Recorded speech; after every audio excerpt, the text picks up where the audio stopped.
Sir, நேற்று bloody மேரி video பார்த்தேன். அதில் கண்ணுலேருந்து பிளட்டு வந்துச்சு. அந்த மாதிரி நார்மல் கண்டிஷன்ஸ்க்கு கண்ணுலேருந்து பிளட் வருமா?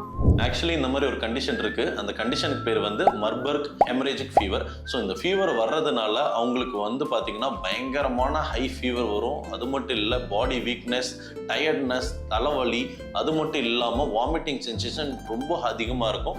அது மட்டும் இல்லைங்க, அவங்களுக்கு வந்து ப்ளீடிங் சிம்டம்ஸும் இருக்கும். ப்ளீடிங் சிம்டம்ஸ்னால் கண், மூக்கு, வாய் இந்த 3 இடத்துலையுமே ப்ளீடிங் வந்து ப்ரெசென்ட் ஆகிருக்கும். இந்த டைப் ஆஃப் ஃபீவர் வந்து பார்த்தீங்கன்னா நம்ம ஊரில் இல்லை. இது வந்து ஆப்பிரிக்காவில் தான் இது வந்து நம்ம பார்க்கலாம். அங்கேயுமே வெரி ரேரான ஒரு கண்டிஷனில் தான் நம்ம பார்க்க முடியும். இந்த மாதிரி யாராவது நம்ம ஊரில் கண்ணில் ரத்தத்தோட பார்த்தீங்கன்னா இந்த ஃபீவராக இருக்குமோ அப்படின்னு நீங்கள் பயப்படாதீங்க. ஒன்று கண்ணில் அடிபட்டிருக்கலாம், இல்லை கண்ணில் இருக்கிற கன்ஜங்டிவாக லைட்டாக ஏதாவது டேராக இருக்கலாம். ஸோ இந்த மாதிரி யாராவது நீங்கள் பார்த்தீங்கன்னா நியர்பை இருக்கிற ஆப்தமாலஜிஸ்ட்டை பார்த்து அதுக்கான ப்ராப்பர் ட்ரீட்மெண்ட் எடுத்துக்க சொல்லுங்கள்.